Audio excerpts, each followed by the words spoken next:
Assalamualaikum warahmatullahi wabarakatuh. Saya Yudi Pramuko, YouTuber tertua di semesta.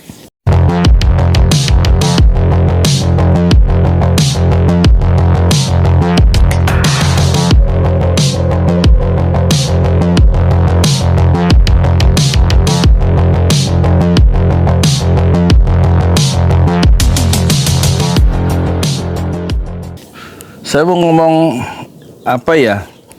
Pokoknya target saya hari ini seperti kemarin tuh 50 video, 40 Quran, karena satu halaman tuh 2 video, 20 halaman kali 2 video, 40. Nanti yang 10 politik. Sekarang saya mau ngomong tentang Prabowo aja ya. Prabowo itu bagus juga, dia bisa ngasih statement supaya pengikut-pengikutnya dari 002 tuh nggak ikut demo tandingan di Mahkamah Konstitusi, karena pasti nggak akan datang ya.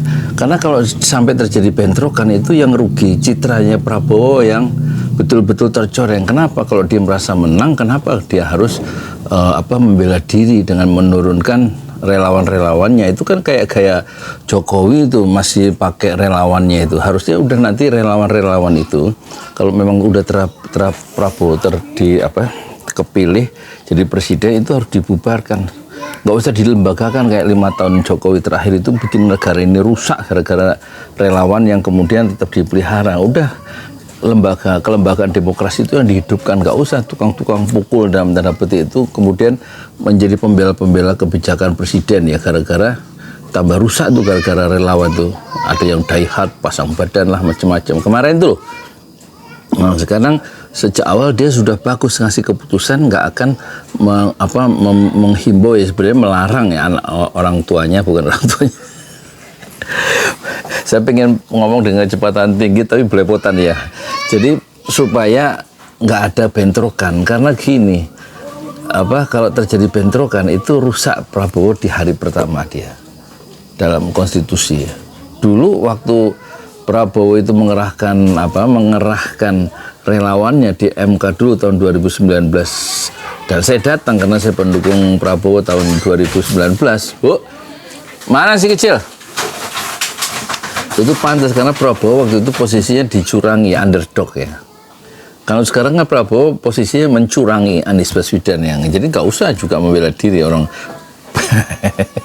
Ya kalau nggak mau dicurangi, kalau nggak mau disebut orang yang pihak mencurangi, orang lain lah yang membuat Prabowo menang kan, karena ada cawe-cawe. Cawe-cawe itu sebenarnya bahasa lain dari kecurangan ya. Jadi ini langkah Prabowo itu patut dipujikan, tidak mengerahkan relawan-relawannya itu. Malah relawannya itu sejak pengumuman Prabowo jadi presiden terpilih versi KPU harusnya sudah dibubarkan. Ada deklarasi pembubaran relawan mestinya.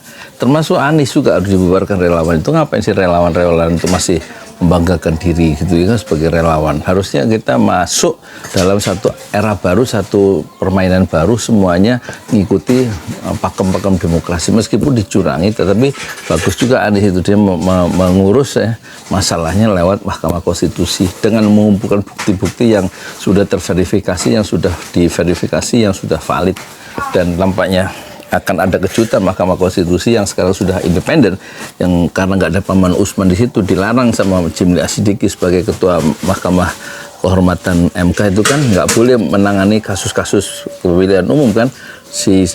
Mahkamah Anwar Usman itu yang melakukan pelanggaran etik gara-gara kasus Mahkamah putusan MK nomor 90 16 Oktober hari Senin 2023 ya. Jadi masih ada harapan ya, yang sekarang masih ada harapan Mahkamah Konstitusi itu mengeluarkan keputusan yang kira-kira adil begitu. Beda dengan Mahkamah Konstitusi 5 tahun yang lalu di saat Prabowo itu dicurangi. Waktu ditanya sama Rias Rashid dalam podcastnya di Abraham Samad, waktu Rias Rashid bilang, saya pernah ketemu Prabowo kasus yang dulu, apakah Prabowo waktu itu sadar bahwa dia dicurangi? Apakah dia tahu katanya. Jadi tahu Prabowo dicurangi, dan sekarang dia juga pasti tahu bahwa dia mencurangi Anies Baswedan ya. Ya udah gitu aja dulu ya, saya mau tidur dulu. Assalamualaikum warahmatullahi wabarakatuh. Kesimpulannya disimpulkan sendiri, saya itu sebenarnya ngomong apa? Di jalan Allah. Ini Masjid Enam Syuhada lagi dikunjungi sama Ketua Hilmi. Modal awalnya berapa Pak Yudi Pramuko? 750.000 Rp750.000 aja. Jadi ini 500 jutaan nih barang. Sekarang udah habis 310. Masya Allah, tuh udah pakai keramik, laponnya tinggal. Granit tuh kayak marmer. Tuh, Masya Allah nih, sampai juga kita ke sini.